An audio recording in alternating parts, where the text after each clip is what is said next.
House, please come to order.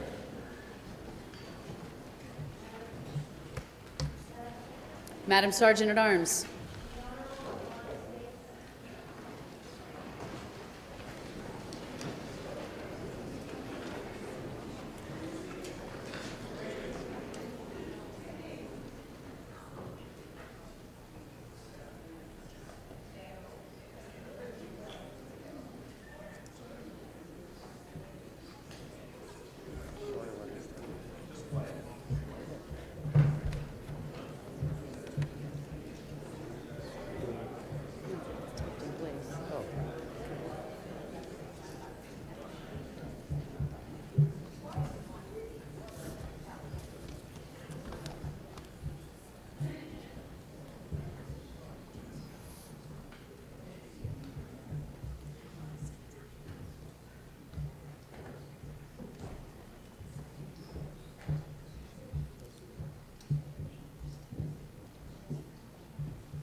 Please come to order.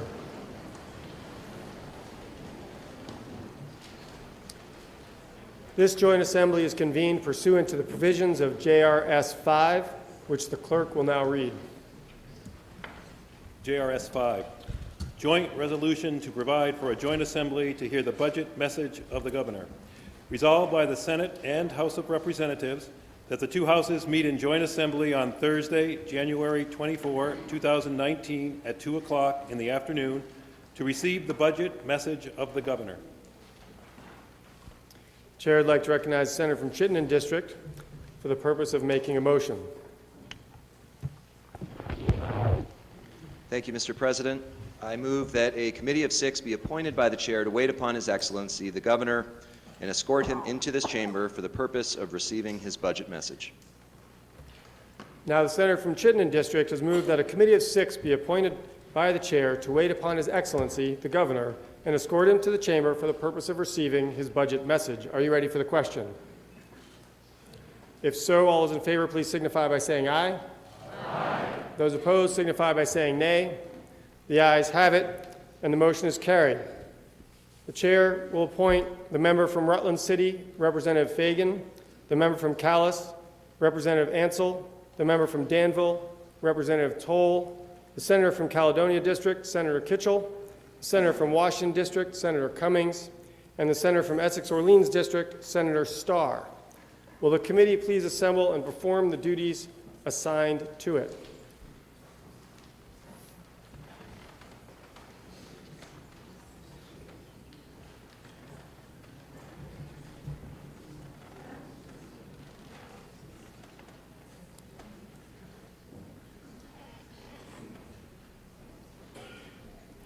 While they are performing their duty, the General Assembly may be at ease.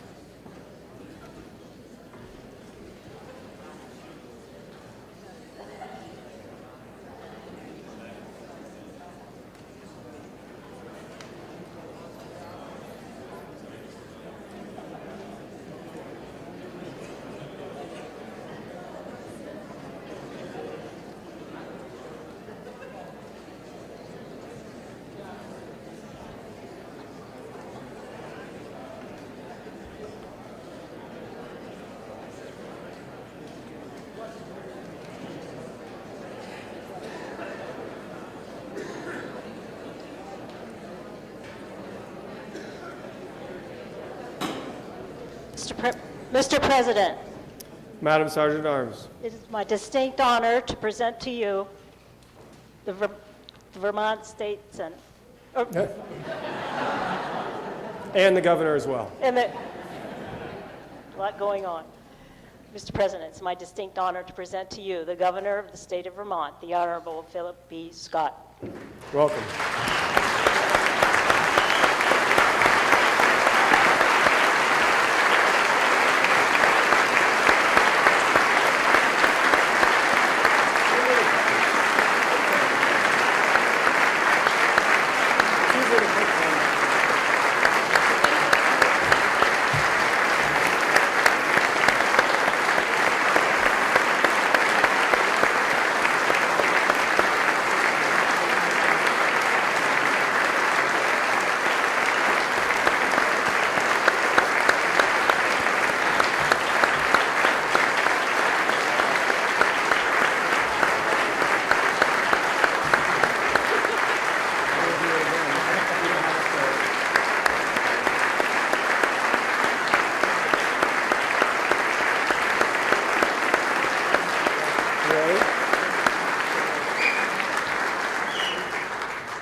It is now my distinct honor to present to you the Governor of the State of Vermont, the Honorable Philip B. Scott.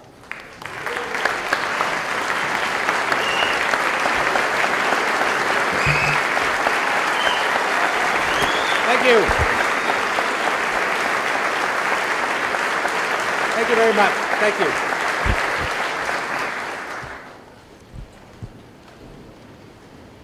Before we begin, I'd like to first express my gratitude to the Speaker for not canceling my budget address.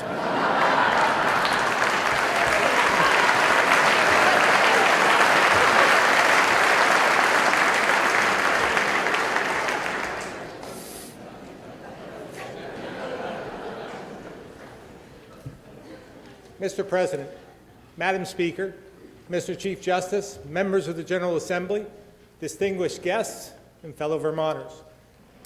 2 weeks ago, I stood before you and outlined what I believe are the major challenges we face and opportunities to address them. For those who've been here a while, I don't have to tell you, building the budget is never easy. Year after year, we're faced with many worthy initiatives and programs. It's our job to separate our wants from our needs, make sure we're meeting our goals, determine where we need to do more and where we can get by with a little bit less. This is the difficult task before us. It's a process that forces us to find balance between our hearts and our minds, understanding that each dollar we spend comes directly from hardworking Vermonters, many struggling to get by. But I'm certain if we build consensus on solutions and compromise when we can't, we can come to agreement on a budget that supports everyone by growing our economy, making Vermont more affordable, and protecting the most vulnerable.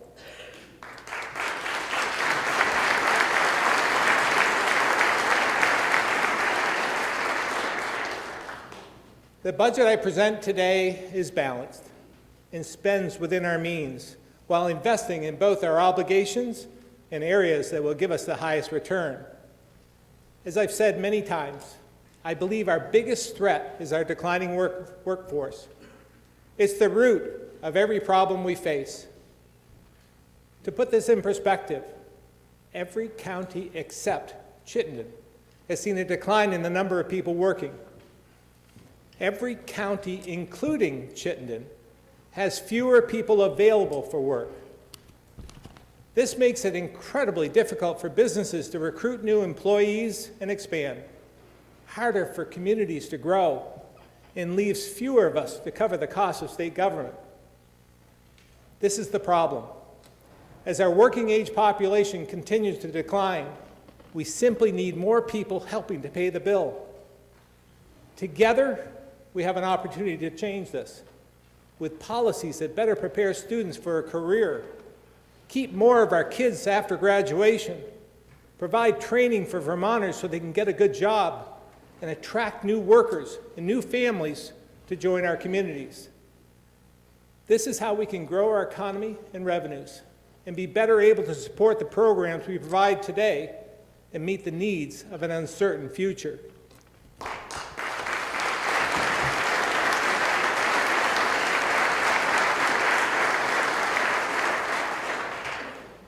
This work is crucial because despite having a surplus for the first time in many years, we still face difficult budgeting decisions. Put simply, the day-to-day operational costs of state government and increasing payments on our debt exceed growth in our economy.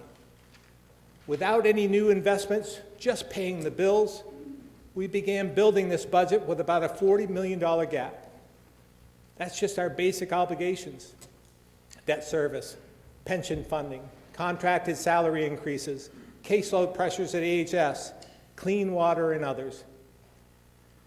Through this process, I challenged my team to think differently, to question our assumptions, and the way we've always done it, to think outside the box and to innovate, so that even with these spending pressures, we can make a difference and emerge stronger and more sustainable.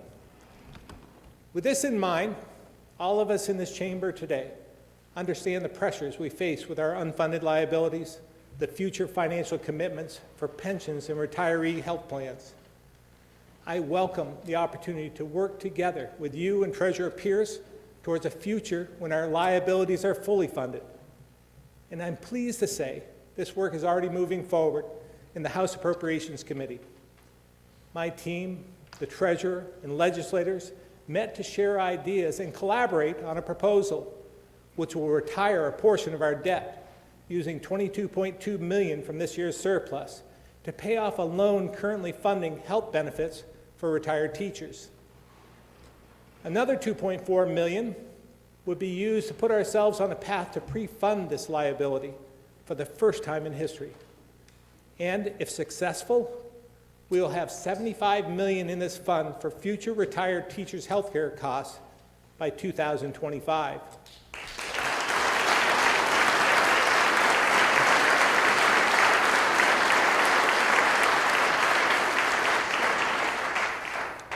Additionally, directing $3.3 million of surplus as a prepayment to the teachers' pension fund will further decrease that liability. And finally, we can redirect 50% of future year surpluses to the Retired State Employees Health Fund to pay those debts as well. These are examples of the work we've done to present a budget to you today that's balanced, makes investments to expand our workforce, strengthen our communities, and support economic growth in all corners of the state. Now, I know you have your own priorities for this year's budget, which is an important part of this process, and I look forward to hearing them because we need all ideas on the table to restore our fiscal fundamentals.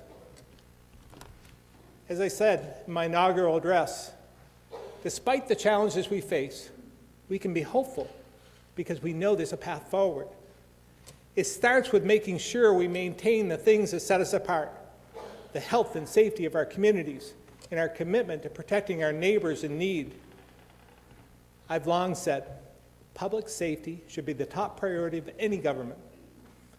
Today, keeping people safe is no longer limited to our highways and homes. We must also protect Vermonters online.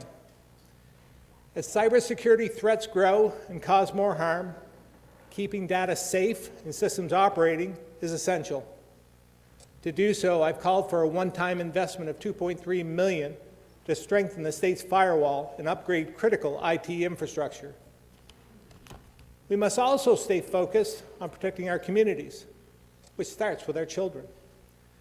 Last year, we acted quickly to strengthen the safety of school buildings across the state, but we have more to do. With the same sense of urgency, let's use budget adjustment to immediately fund an additional $1.5 million in safety improvements in schools who couldn't secure grants last year. We'll also make capital investments to ensure more schools are E911 compliant. I'm also pleased to share I'll be joining with the Vermont NEA to launch a See Something, Say Something public service campaign, and we'll invite the media to join us in this important cause. To further protect our kids, we can direct $1.3 million of this year's surplus to lead testing in every school.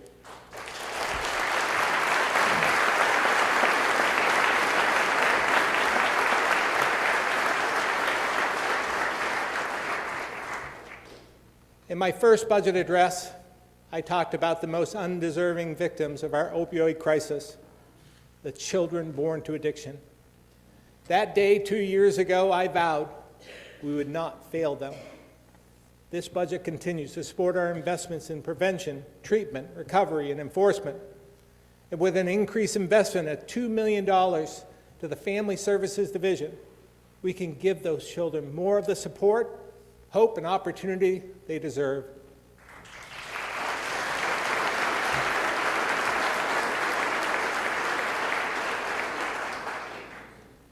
We all know the serious and harmful impact of our opioid crisis, and with your help, we'll continue to address it.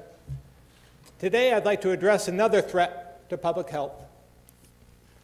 Between 2017 and 2018, 1.5 million more kids began using e-cigarettes and vape products across the nation.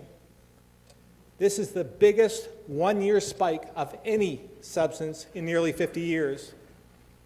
Right here in Vermont, use among young people nearly doubled, and the Surgeon General has declared this an epidemic. After all the progress made to lower nicotine addiction, this is not only concerning, it's frustrating. I think you all know it's not my first instinct to add a tax. But with a growing health risk for our kids, I'm proposing to levy the same tax as we do on tobacco products. Let's learn from the past.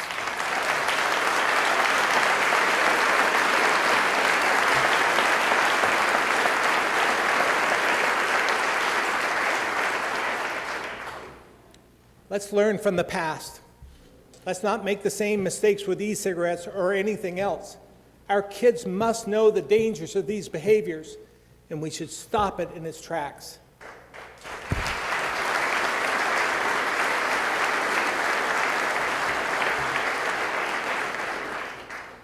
Two weeks ago, I asked you to consider the power of transforming the good education system we have now to the very best in the country. Combined with our quality of life, good jobs, and working to make Vermont more affordable, this could be the most effective economic development tool we could ask for. It's an alignment of assets and priorities to accomplish what most of us have told our constituents we would do: give every family in every community the chance to succeed and prosper. It would also enhance our brand. Unfortunately, marketing our state as a safe, healthy, and beautiful place that we are isn't enough anymore. If it was, we'd be seeing our labor force and communities growing instead of shrinking. We have to distinguish ourselves, and what better way than as a state with the best education in America?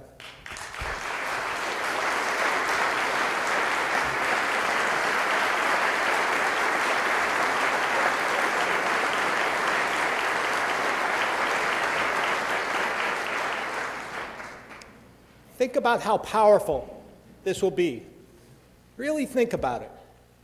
Imagine what it would mean for our kids, our communities, and our state. Imagine what it would mean for our economy. And imagine what it would mean for the ability of future generations to solve problems and help people. But we must do more than imagine it. We must have the courage to make real change together. As our demographics demonstrate, we can't afford to do the things the way we've always done them. Not if we want to maintain services, revitalize every county, and invest more in our priorities. We must continue our work to transform our system. So let's keep moving forward. I know you have thoughts on how to do this as well. But to get the conversation started, here are some ideas to consider. First, I propose we invest an additional $7 million into our child care system to make it more accessible and affordable for low-income and working families.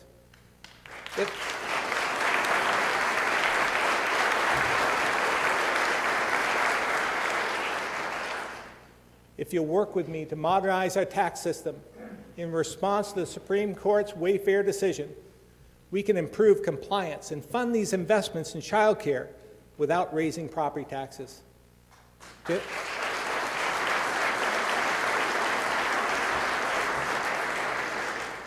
help more people pursue education and training opportunities outside the traditional college track and earn credentials too, my budget increases funding for VSAC's non-degree program by over $1 million.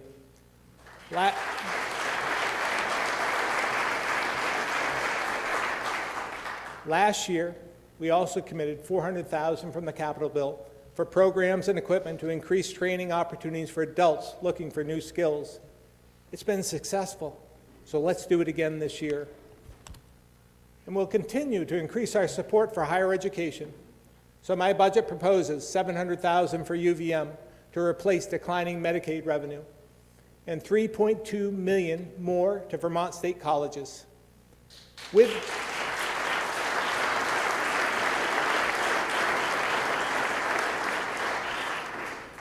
this funding, the state colleges will stop a planned 3% tuition increase on Vermonters for this coming school year.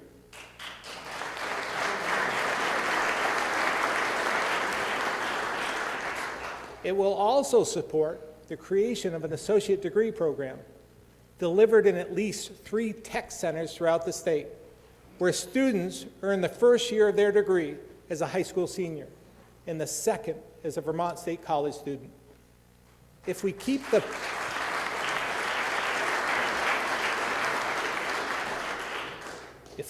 focus on our kids and the good we can do for them, we can continue to strengthen our system, giving every kid the best possible education and the tools to reach their full potential from cradle to career. To help revitalize all areas of our state, let's modernize regulation to support growth in our local economic centers, expand broadband access, and take action on climate change to strengthen our environment and economy. Last term, we agreed on the need to evaluate Act 250. These regulations were put in place when we were growing too fast. Over time, they become complex, and in some cases, redundant with other regulations. Today, with many areas not growing at all, we have an opportunity and a necessity to do better. We can enhance our high environmental standards and breathe new life into our downtowns and village centers. Specifically, let's give communities the opportunity to raise the bar when it comes to planning and environmental protection. And when they meet these new standards, let's reward them and encourage growth by exempting them from Act 250.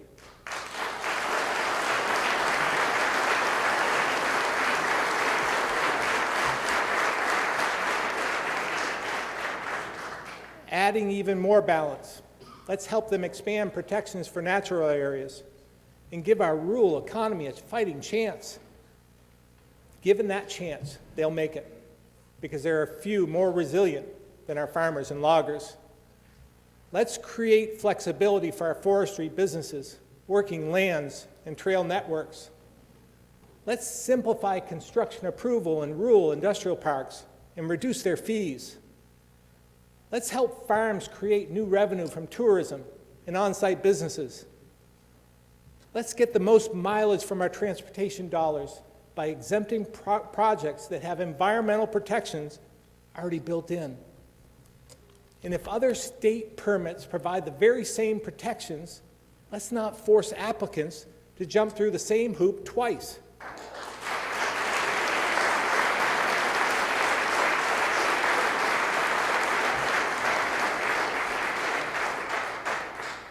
These are my ideas.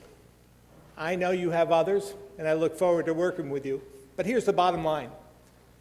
We need to modernize Act 250. I believe it's essential to expanding our economy and restoring the health of our smaller communities.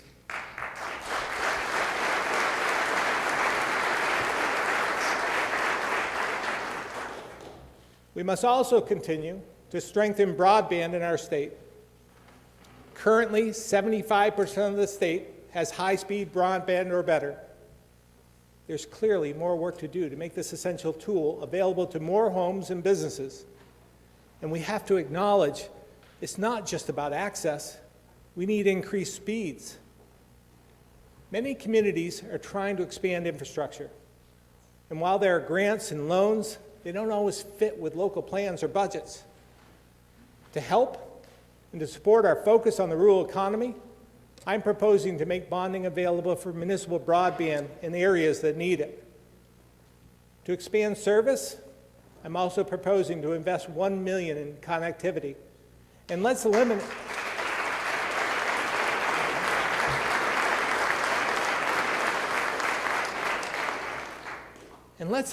the sunset on 248A. It's work to speed up telecom projects, and we must continue to make progress. My team has also been working closely on a partnership with Microsoft to expand access in computer science education to communities with the greatest needs. This partnership will come with an investment in Vermont to support expanding broadband and to help kids and families in our communities learn more of the digital skills they need. Making these opportunities equitable and accessible for all is a goal we share, and I believe these initiatives move us in the right direction. We can also have a stronger economy by building a cleaner economy. Transitioning to electric vehicles can save millions of dollars. Think of it this way.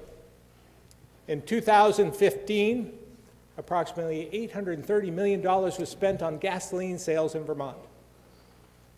If this travel had all been powered by electricity, the cost would have been significantly less, saving drivers about $500 million. Plus, our comprehensive energy plan recognizes more electric vehicles are essential to meeting our climate and energy goals. We need 10%, about 50,000 of the cars and trucks on our roads to be electric by 2025, and 25% by 2030. I don't believe we can meet these goals unless we help people make this transition. Today, we only have about 1,000 EVs on the road, less than 1% of the new passenger vehicle registrations. We all know transportation costs are high for rural Vermonters. That's one of the reasons I can't support a carbon tax.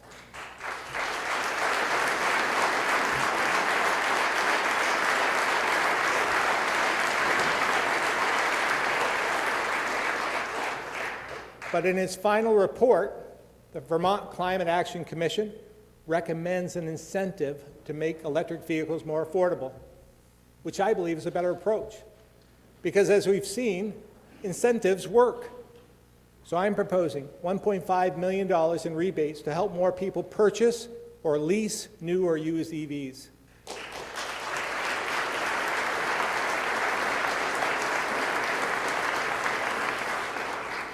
And to lead by example, I'm asking for your support in using $500,000 to invest in more EVs and EV infrastructure for the state fleet.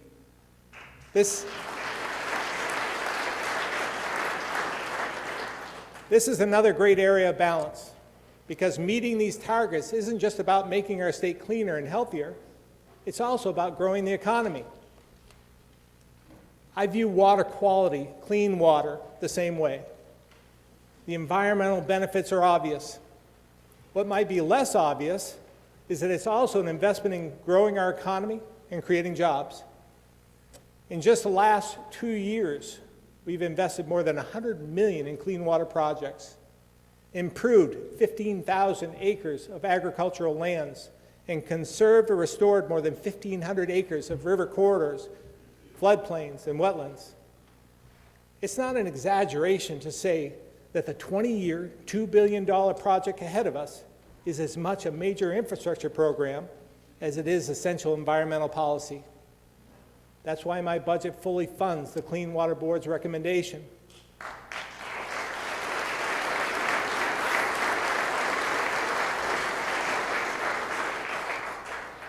This includes about $15 million for the state's Clean Water Fund, over $12 million in capital funds, and $1 million in transportation dollars.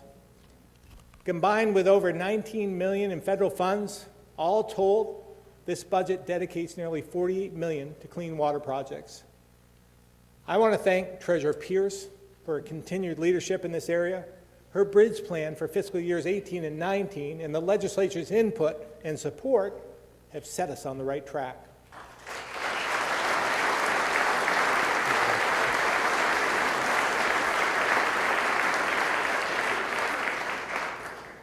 And for what is one of the worst kept secrets in Montpelier, our clean water proposal includes dedicating $8 million in ongoing revenue from the estate tax to the Clean Water Fund. Now, before either side of the aisle jumps to conclusions, I hope you'll listen to the details, because it's a package concept. First, the estate tax is a stable source. Average revenue since 2004 has been about $19.5 million, and the lowest year was 2015 at $9.9 million. Using a portion of this revenue for long-term investments makes a lot of sense. And what this budget shows is that we can fund the Clean Water Plan with existing resources. What we've also found in this research is that by reforming this policy, we can better sustain the revenue and the fiscal health of our state. Tax professionals consistently tell me that because we are so far out of line with other states, the estate tax is a factor in retirees leaving. As part of this plan, I propose increasing the current exemption from $2.75 million to $5.75 million over 4 years. This will align us with Maine and New York, and more closely with the federal exemption. Here's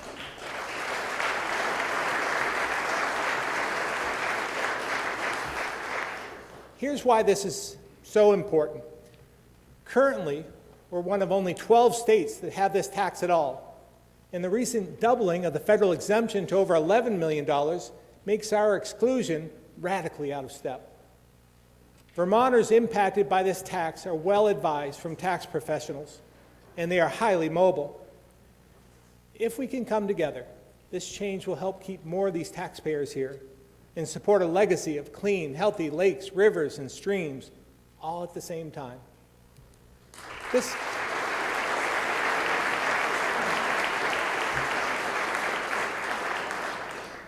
This is just one example of reforms we can make and policies we can implement to help us keep more people and more revenue here. Last year, we worked together to make sure that low and middle income Vermonters weren't taxed on their Social Security, helping retirees live a little more comfortably after spending their lives in the workforce. And this year, we can help another deserving group. Our veterans have served their country, put others ahead of themselves, and in many cases placed their lives on the line for our nation and the values and principles we hold dear. Only 7 states, including us, fully tax military retirement benefits. Before we leave this spring, let's reduce that to 6 and eliminate it completely by the time we adjourn next year.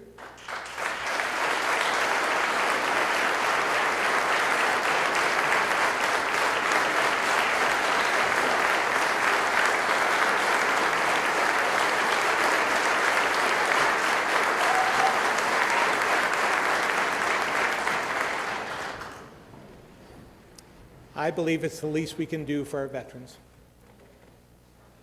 Another area where we've agreed is the need for more housing that's affordable. I'm sure you hear it as much as I do, from young families trying to find that first affordable home, seniors looking to downsize, and even employers trying to recruit workers. Across the state, there are abandoned, vacant, and blighted properties, which are currently driving down property values, but have the potential to unlock needed stock. So let's eliminate the land gains tax. This was implemented in the 70s to halt rapid development and housing speculation. But that was before most communities adopted land use regulations, before Act 250 was fully implemented, and before we faced a demographic crisis. Currently, when a property owner sells within 6 years of purchase, they may pay a substantial penalty. Eliminating this tax will reduce a major barrier to investment in our neighborhoods, create more capacity, and increase grand lists as low-value properties are restored to their full potential. Next, let's make sure these updated properties are efficient. 80% of our housing stock is at least 40 years old, and nearly half of that is 80 years old. We know the cost to heat these homes can push them out of reach for some. So my budget includes $1 million to restore these units if weatherization is part of that project. Finally, so many of the neighborhoods affected by these issues are in and around our downtowns. We also know young families and workers want to be close to jobs, services, and restaurants, social and community events. So let's continue to make these areas attractive places to put down roots by increasing the downtown and historic tax credit to $2.6 million. Each of these initiatives will encourage upgrades to homes that already exist in the places we want to see grow.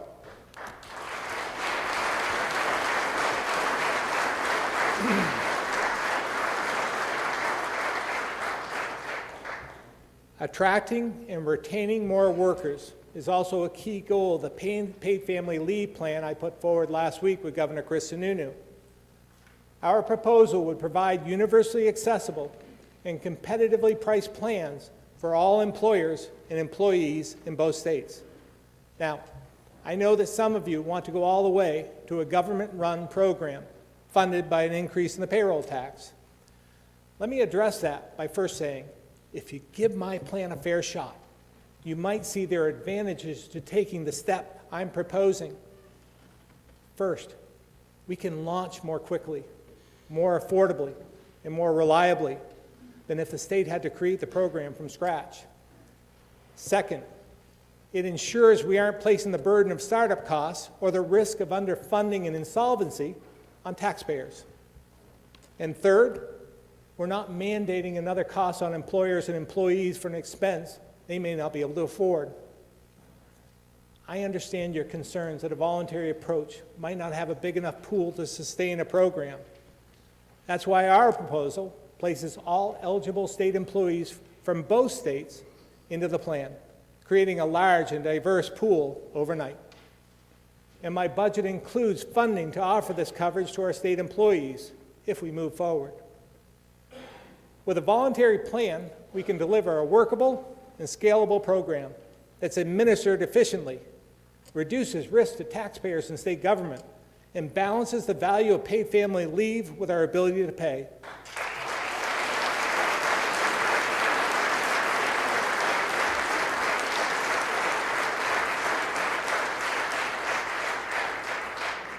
Let's show Vermonters we can work together to reach a goal we agree on, even if we have different ideas on how to get there.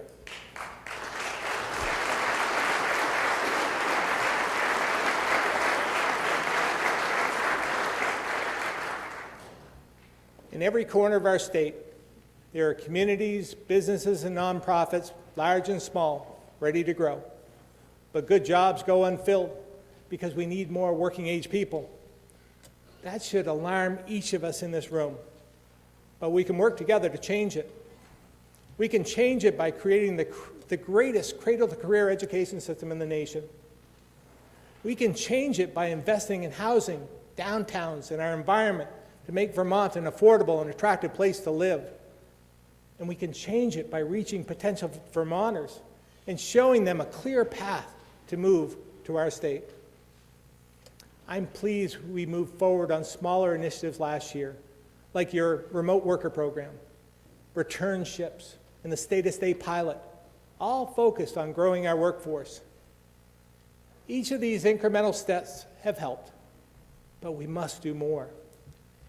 This year, my budget includes a total of $2.5 million to identify those most likely to consider moving to Vermont, tell them our story, and make it easier for them to get here. It starts with data-driven marketing to identify and reach those interested in what Vermont has to offer. It includes funding for relocation support to really sell Vermont by helping those who want to move here find a great job, housing, and a community they're drawn to in the regions and job sectors that need them the most. From the overwhelming interest in the remote worker initiative you proposed last year, again, we saw incentives work. So let's build on that success and invest more this year to relocate new workers for jobs with Vermont businesses. The fact is, every new worker we recruit to live here allows a business, a community, a school, and tax revenue to grow. We cannot lose sight of this fact. If we want to fund more early education or science and technology for kids, we need more taxpayers, not more taxes.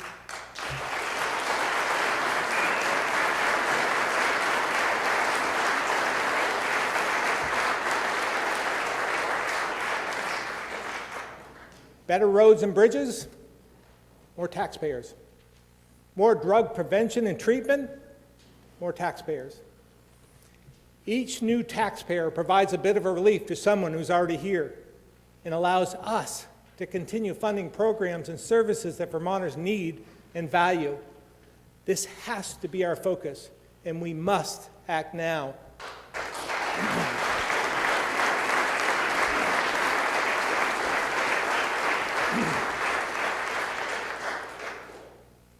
We all know our challenges are great, but I believe in the strength of this institution. I believe in each of you and our ability to solve problems and help people.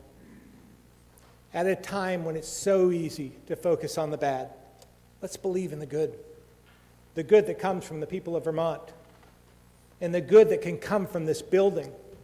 I know I do. I've seen it. It's what keeps me coming back after nearly 20 years. Our success, our ability to achieve real results, relies on the way we choose to engage each other, how we choose to treat each other, and the issues we choose to address. We have an opportunity to follow the example of those who came before us, who confronted the challenges of their time, who faced adversity with the courage to do what was right over what was easy. And when the world seemed as though it was coming apart, had the wisdom to bring us together. Today, we can be the example. We can reject hate and anger, partisanship and division.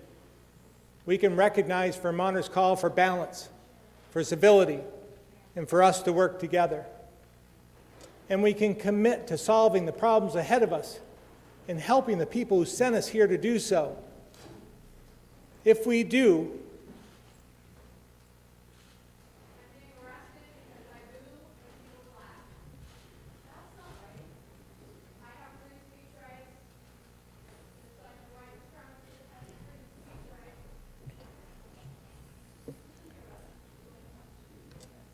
let me go back to the civility part.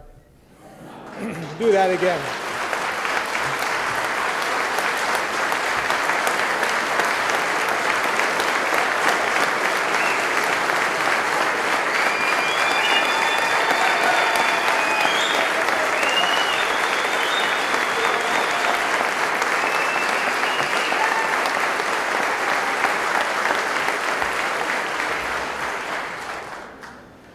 We can recognize Vermonters' call for balance, for civility, and for us to work together. And we can commit to solving the problems ahead of us and helping the people who sent us here to do so. If we do, we'll make a difference in the lives of Vermonters, and our actions will prove that the best work still comes when we're guided by our core beliefs in freedom and unity. Thank you very much.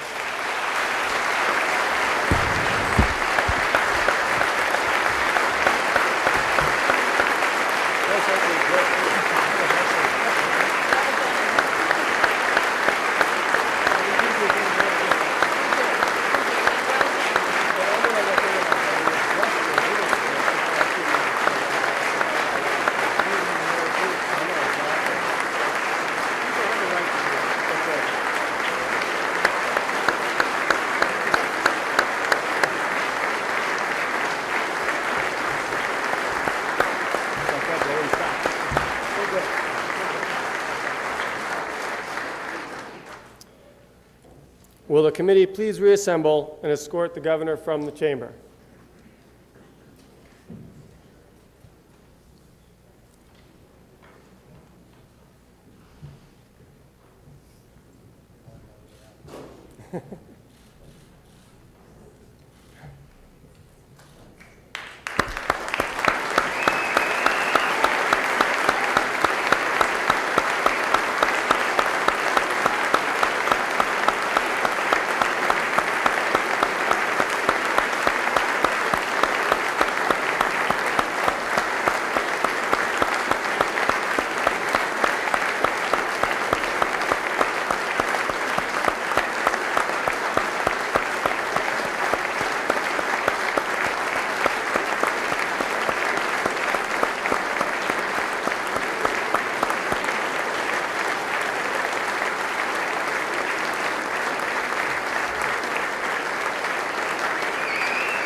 We will be at ease in one moment, but I would like to just make a request, if possible, when we do adjourn the combined assembly, if it would be possible to allow the Senate to exit the room before the center gets swamped, that would be really helpful. The Senate actually has to go back into session, and last time it took about 10 or 15 minutes for that to happen.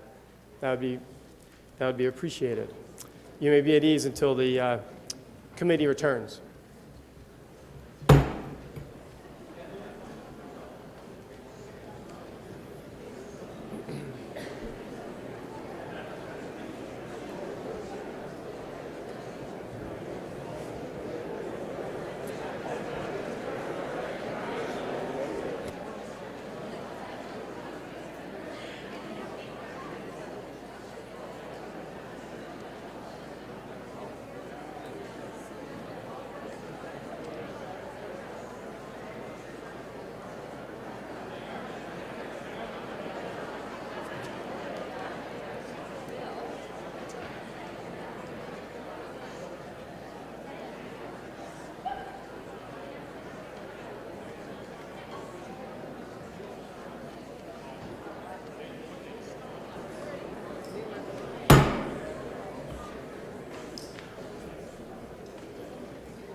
There being no further business, I do hereby declare this joint assembly dissolved. Thank you.